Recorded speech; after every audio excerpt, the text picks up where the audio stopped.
ఒక అడవిలో రావి చెట్టుపై చిలుక తన ఇద్దరి పిల్లలతో ఉండేది. ఒకరోజు పెద్ద గాలివాన రావటంతో చిలక గూడు పడిపోయి తల్లి చిలుక చనిపోయింది.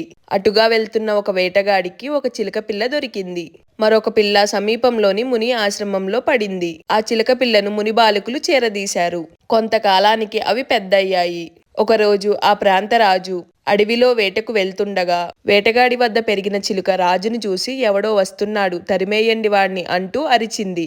రాజుకు ఆ చిలకపై అసహ్యం వేసి ముందుకు కదిలాడు. కొంత దూరం వెళ్లేసరికి ముని ఆశ్రమం కనిపించింది.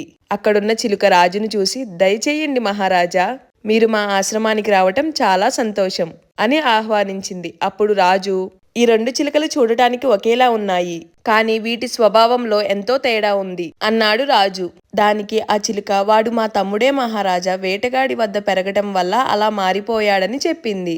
ఈ కథలో నీతి, పెరిగిన వాతావరణం బట్టే ప్రవర్తన ఉంటుంది.